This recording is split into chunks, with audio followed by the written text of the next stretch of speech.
Okay, the video I have wanted to make for a long time. Auto crafters are finally being added into Minecraft. This is the one block out of modded Minecraft that I've wanted in vanilla. And they're finally adding it in. I'm so excited for everything that this is going to enable. And yes, so let's just go ahead. I want to just show off a really simple universal auto crafter. So first off, we have the crafter here.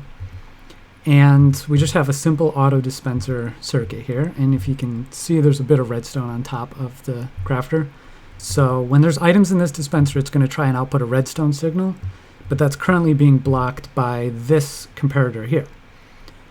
And before we do anything with that, let's just suppose I put in a bunch of bone meal.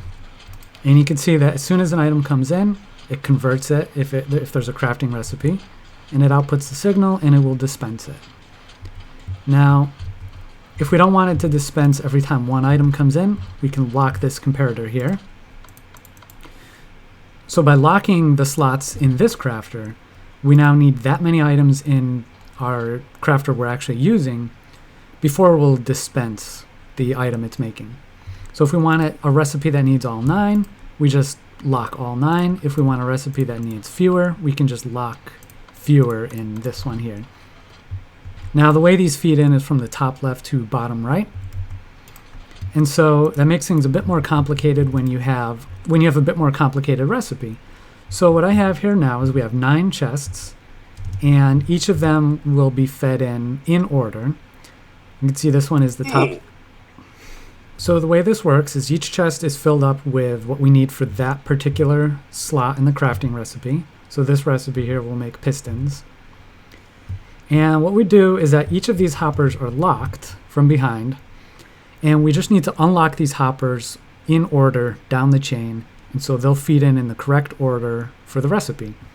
So a simple way to do that is over here I just have a hopper loop with a single item in it, and this item is just going to circulate around in this loop over and over, and as it does, these comparators will pick up the signal and it will unlock these hoppers one by one down the chain. So let's go ahead and do that. And all of these redstone lamps are just to indicate where it is in the chain. So you can see the item goes around in the loop, and as it does, it's going to unlock the hoppers one by one and fills in the crafter in the correct order. Once the recipe is finished, it dispenses it. And there it is. And so I was thinking that this seems like kind of a waste on this whole back path here as the items passing through. Seems like it's wasted time. But actually, if you look, it takes time for the items to drain through this hopper line. So it's actually timed out perfectly. So if we look when the last cobblestone block passes through, right there, the next wood block is already right in sequence to pass in. So if we're any faster, it would actually get messed up there. So I really like the way they've implemented the crafter.